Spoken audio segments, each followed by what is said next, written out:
I never thought that just saying what was obvious would make him so mad. I was only telling the truth when I said I liked looking at my coach.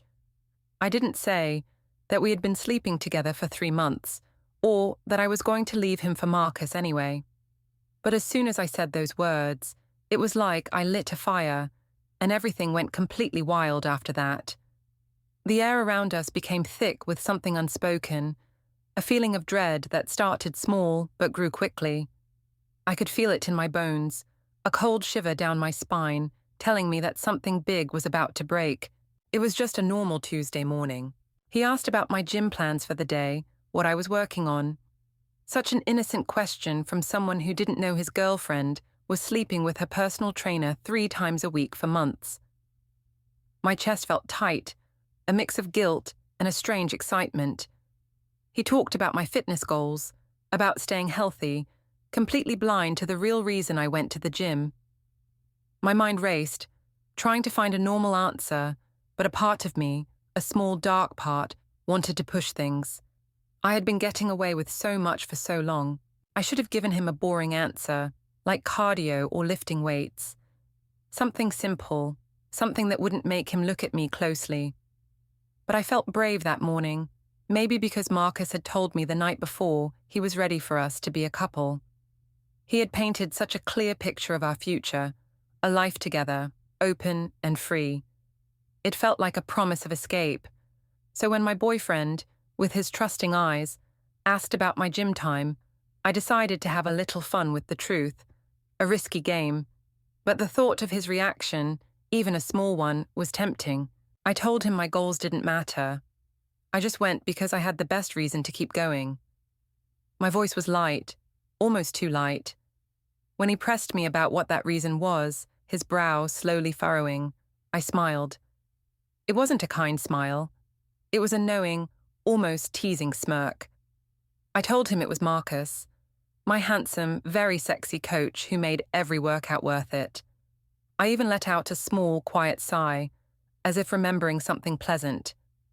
I watched his face closely, waiting for the flicker of a reaction, a hint of jealousy, something to make this dull morning interesting. I thought he would just roll his eyes or make a joke about women and their trainers. I thought he might tease me a little, maybe ask if I needed a chaperone, and then we'd move on. But instead, the air in the room changed, like someone sucked all the air out. The sunlight still streamed in, but it felt cold now. The quiet suddenly felt heavy, pressing down on everything. His spoon stopped halfway to his mouth, a single drop of milk hanging from it like a tear. When he set it down, the metallic sound seemed huge in the sudden silence, a clang that hit me hard. He stared at me with a look I'd never seen before, something cold and mean, a deep, dangerous anger that made my stomach feel funny, a sudden, sharp fear that cut through my bravery. It was the look of someone who had just understood something terrible. He asked if I was joking, but his voice was completely flat, empty of any feeling. I tried to laugh, a shaky sound that didn't sound like me, telling him I was just enjoying the view while getting fit. What was wrong with noticing a good-looking man? My words felt thin and weak, like a crumbling wall against a coming storm. I tried to make it sound innocent, but I knew it wasn't. I knew I had pushed too far, but I could see from how tight his jaw was that this wouldn't just go away. The muscles in his neck stood out. He stood up so fast that his chair made a loud scraping noise on the floor. His whole body showed how angry he was, a tension that made me suddenly very nervous, a deep chilling fear spreading through me. He was not the man I knew just moments before. He was a stranger, and his anger felt powerful and real. He told me we were leaving for the gym right now. The way he said it made it clear it wasn't a choice. It was an order, given with a quiet force that was terrifying. And something about his tone, the hard steel in his voice, made me grab my bag without saying anything, my hands shaking slightly. I felt like a small animal caught in a trap, with no way out. The morning was no longer peaceful. It was filled with a terrible certainty. As soon as we got in the car, I knew I had made a big, terrible mistake. The realization hit me like a physical blow, a cold wave washing over me. He slammed his door so hard the whole car shook, the sound echoing loudly in the small space. When he started the engine, the roar seemed to fill the air with his unspoken anger, and I could see his knuckles were white from holding the steering wheel so tight as if trying to break it. We drove out of the driveway in total silence, but I could feel his anger filling the small space like a poisonous gas, slowly, quietly, taking my breath away. He was driving faster than usual, the speedometer needle creeping dangerously high. He took turns too sharply, making the tires squeal in protest, a harsh sound in the quiet morning. The tension in the car was so thick I felt like I might suffocate, each breath a struggle against the heavy, silent weight of his rage. The familiar streets blurred into a meaningless background, my world shrinking to the confines of this car. I tried to tell myself he was overreacting. So what if I found Marcus good-looking? Many women would. It wasn't like I had told him about the hotel room last week, the soft bed, the hurried whispers, how Marcus had traced patterns on my skin with a lazy finger afterwards. Or the way Marcus had bent me over the massage table after our training. The surprising roughness that thrilled me. The line between professional and private completely gone. Or how we had been planning our future together, a whole new life built on secrets and stolen moments. The truth of my actions was a heavy weight, a constant hum of deceit beneath my calm surface. I had woven a complex web of lies, and now it was starting to unravel. But as we drove through the streets, I knew the sick feeling in my stomach grew stronger, a cold, hard knot tightening with every passing mile. Something about how he gripped the steering wheel, the stiff way his shoulders were set, the unblinking stare fixed on the road, told me this morning was about to become something I couldn't control. I had set something in motion, and now it was moving too fast, too powerfully, towards an unknown end. I wanted to say something to calm him down, to somehow stop time and take back my words, to find a way to make him understand, to forgive. But every time I opened my mouth, the words wouldn't come out. They died in my throat, choked by the sudden, paralyzing fear that gripped me. What could I say? That I was sorry for being honest about liking another man. That seemed silly, even to me, when I had done so much more than just look.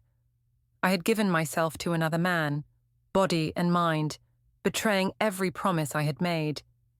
My apologies would sound empty, a hollow attempt to smooth over a gaping wound. The silence kept going, getting heavier and more choking with each mile, each small movement of the car taking us closer to the unknown. I found myself holding the door handle tightly, my knuckles white, as he took another turn too fast. The air in the car crackled with an unspoken threat, a silent countdown to the inevitable explosion. I could almost hear the ticking of a clock, counting down to my exposure. That's when I realized we weren't going to the gym. My heart sank deep into my stomach, a cold, heavy weight that made me gasp silently. I knew the turn he had taken. We were going towards Oak Street, towards Marcus's neighborhood, towards his house. The pieces clicked into place with a terrifying speed, forming a picture of total exposure. A cold dread seeped into my bones. Oh no, how did he know where Marcus lived? My heart started beating fast, a frantic drum against my ribs, as the terrible thought hit me. Maybe he had been following me. Maybe he had seen me going there on the days I told him I was shopping or seeing friends, the perfectly crafted lies I had used to cover my tracks. The idea sent a fresh wave of panic through me, a chilling realization that my deepest, most shameful secrets were already out. Every carefully constructed alibi, every whispered lie, now seemed fragile and transparent. I asked where we were going, trying to keep my voice steady, trying to sound innocent, but the words came out as a weak, reedy whisper, barely audible. He didn't answer. He just kept driving with a scary focus, like a hunter closing in on his prey. The quiet streets of the neighborhood, usually so peaceful, looked too normal, too calm for the storm I could feel building inside the car. The quiet seemed to mock me, a stark contrast to the chaos brewing within. I had been to Marcus's house dozens of times in the last few months. Each visit was a step further into my deception, each touch a deeper betrayal. After our training sessions, still warm from the workout, we would go there for what he called additional cardio, a playful wink in his eye. It was our private joke, a code for our secret pleasures. I knew every part of his bedroom, the faint scent of his cologne on the sheets, the way the afternoon light streamed through his window, hitting the worn wooden floor. I had spent countless afternoons in his bed, tangled in his sheets, while my boyfriend thought I was running errands, diligently checking off items on my imaginary grocery list. Marcus's house had become a sanctuary for our illicit passion, a place where I felt desired and free. But I had never imagined being driven there like this, with my boyfriend's silent rage filling the car like a living thing, a dark cloud suffocating me. The comfortable familiarity of the route now felt like a path to my own destruction. He pulled into Marcus's street, and I could see the house. Number 47, the blue one with white trim, a picture of suburban normalcy that now seemed to mock my double life. It was the house where I had spent so many guilty, incredible afternoons, where Marcus had whispered sweet promises about our future, where he had promised me we would be together once I was brave enough to leave my boyfriend, a promise that now sounded hollow and pathetic in the face of this stark reality. The car stopped quickly. The engine became quiet, the sudden silence deafening after the hum of the road. Then his door was open, and he was getting out, moving with a stiff, purposeful stride. Before I could understand what was happening, before I could even draw a full breath, my door was pulled open, and cold air rushed in, a chilling hint of the exposed reality that was about to hit me. He told me to get out, and his voice was like nothing I had ever heard before. Not just angry, something darker and more dangerous, a low, guttural growl that spoke of pure, raw fury. When I waited, frozen by fear and a desperate, fleeting hope that this was all a nightmare. He grabbed my arm and pulled me out onto the sidewalk. He didn't do it gently. His fingers dug into my flesh, leaving marks I knew would bruise. I begged him not to do whatever he was planning, my voice a ragged plea, barely a whisper. But he was already striding towards the house, his focus unwavering, his mission clear. There was no reasoning with him, no turning back. I was being dragged into a nightmare I had created. I stumbled after him, my mind spinning with panic, a chaotic swirl of fear, regret, and a fading, desperate hope. This was not how any of this was supposed to come out. Marcus and I had planned to tell him together, in a calm, mature talk where we would explain that we had fallen in love and wanted to be together. We had rehearsed it in our minds, a carefully prepared script to soften the blow. The sheer delusion of that plan now mocked me, a cruel joke played by my own arrogance. When we reached the door, my boyfriend didn't wait. He started pounding on it with his fist, hard enough to make the sound echo through the quiet street, a series of violent thuds that seemed to shake the very foundations of the house. He wasn't knocking. He was attacking the door like he wanted to break it down, each blow a release of the intense, bottled-up rage that had been building inside him for weeks, maybe even months. The door opened, and there he was, Marcus, looking exactly like the fantasy I had been living in. Tall, muscular, handsome, wearing just gym shorts and a tank top that showed off the body I knew so intimately.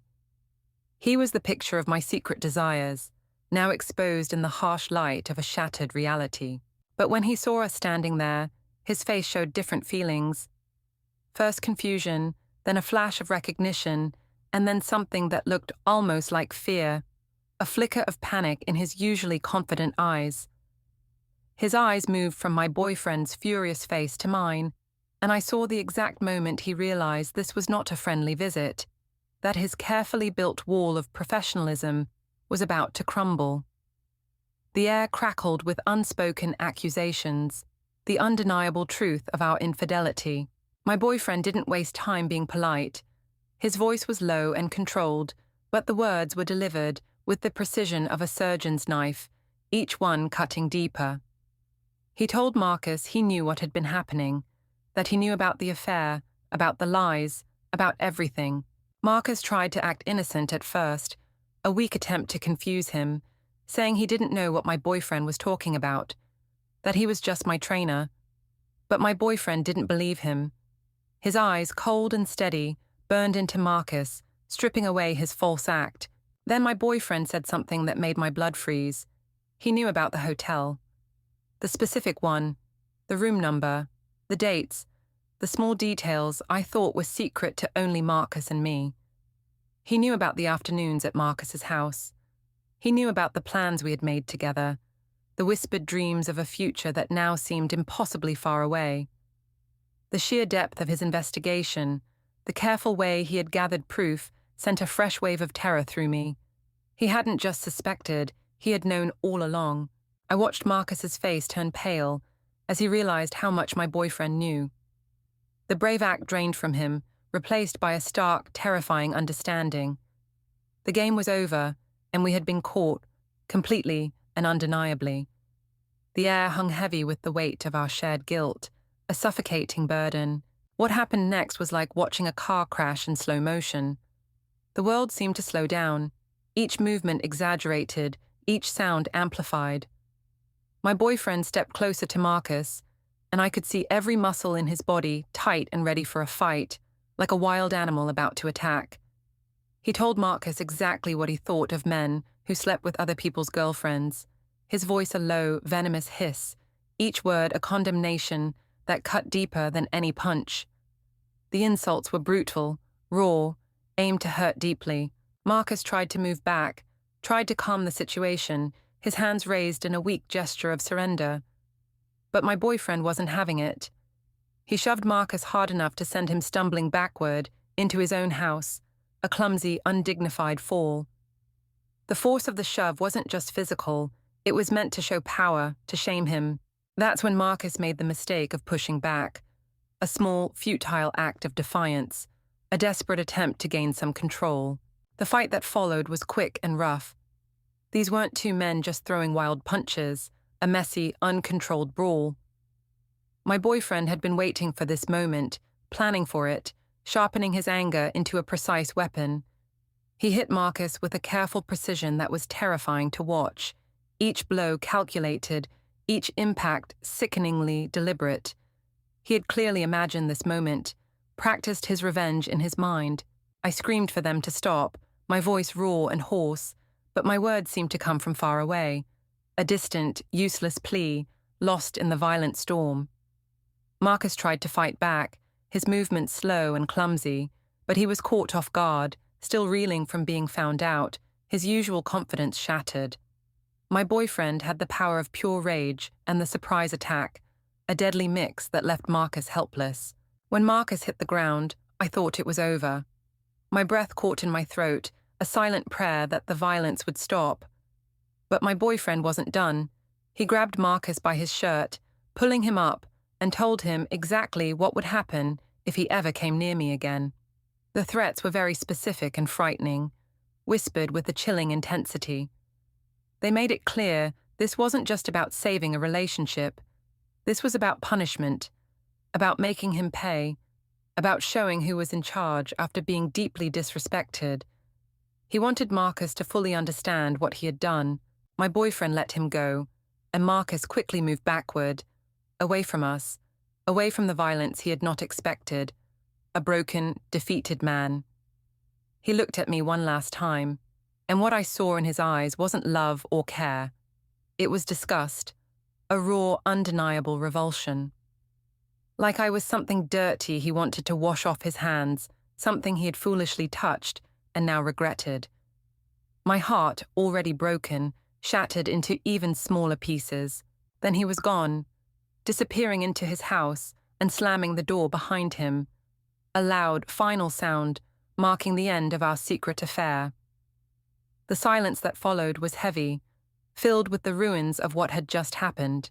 We walked back to the car in terrible silence. The air was thick with unspoken words, with the stench of violence and broken dreams. My boyfriend's hands were bloody, his shirt torn, but he moved with a strange, calm satisfaction that was somehow worse than his earlier anger. It was a chilling piece that showed he had finished what he set out to do. He had won this terrible battle. When we got home, he told me I had 2 hours to pack whatever I could carry. His voice was flat, empty of any feeling, like a judge giving a final decision. He didn't want to hear reasons or apologies. He had seen enough, knew enough, and our relationship was over. Finished. Done. The finality of his words echoed in the empty house, sealing my fate. I begged him to listen, to let me explain that I had been planning to tell him about Marcus anyway, trying to soften the blow with a confession I had never actually made. That we had fallen in love and hadn't meant for it to happen like this. A pathetic attempt to rewrite the story of my betrayal. But he just stared at me like I was speaking a different language, his eyes cold and empty of any understanding or care, a hard wall I couldn't break through. Then he said something that broke what was left of my heart, that he had known for weeks, that he had hired a private detective who had been following me, taking pictures, writing down every lie I told and every time I was with Marcus. My stomach churned, a wave of nausea washing over me. The sheer scale of his quiet, careful investigation was horrifying. He knew about the hotel rooms, the specific dates and times, the little details I thought were secret to only Marcus and me. He knew about the afternoons at Marcus's house, the hours I spent there, the casual way I walked in and out as if it were my own home. He knew about the made-up stories I used to hide what I was doing, the fake errands, the made-up friends. He had been getting proof, carefully building his case, planning this meeting, waiting for the right moment to destroy both of us, to unleash the full force of his pain and betrayal. He hadn't just guessed. He had known all along, watching me, waiting. That was 10 months ago, and my life has been falling apart ever since. The ground beneath me has completely given way, sending me down into a dark hole of my own making. My boyfriend kicked me out that day, with nothing but a suitcase and the clothes I was wearing. A harsh reminder of how quickly everything I had taken for granted could vanish. All our friends who knew both of us took his side, which makes sense, since he was the one who was cheated on, the innocent victim in this sad story. Their pity and disgust were clear, a constant reminder of my outcast status.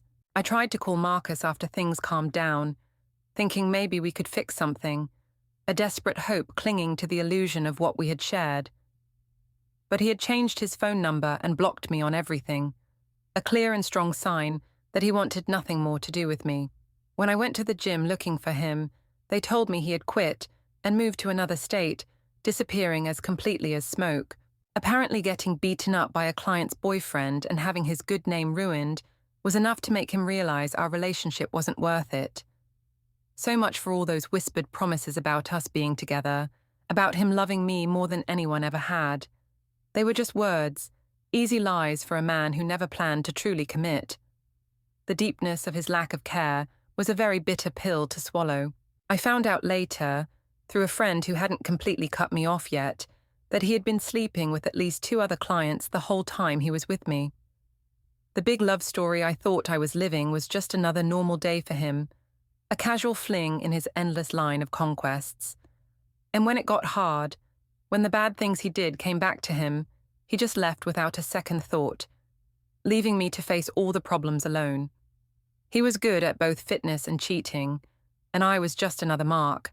I've been living in a small, cheap apartment in the worst part of town, a dingy, cramped space that feels like a physical picture of my sadness. I work at a diner for very little money because everyone knows what I did, and no good boss wants to hire someone who cheated and broke up a home. My past follows me everywhere, a visible mark of shame. My family won't talk to me. They love my ex-boyfriend, and were very upset when they found out what I did to him, their anger a fresh wound in my already bleeding heart. I am an outcast, completely alone. The few dates I've had have been awful. Men can smell that I'm desperate, the bad odor of failure and sorrow. Once they hear about my past, once they see the brokenness in my eyes, they quickly lose interest. Nobody wants to date someone who ruined a good relationship for meaningless sex with a personal trainer who didn't even care enough to fight for her. I am a warning story, a walking red flag. I gave all of that up for a few months of excitement with someone who saw me as just fun, a temporary distraction. Someone who left me as soon as things got hard, proving his shallow feelings were as fleeting as a summer breeze. He was a trick of the mind, and I, a fool, chased him into the dry, empty land of my own making. My ex-boyfriend is getting married now. I saw the announcement on social media before he blocked me everywhere. A cruel glimpse into the happy, vibrant life he was building without me. She is beautiful and successful, and everything I used to be before I became the kind of woman who cheats on good men, the kind of woman who burns her life to the ground. She is everything I am not now. I am not now. I am not now.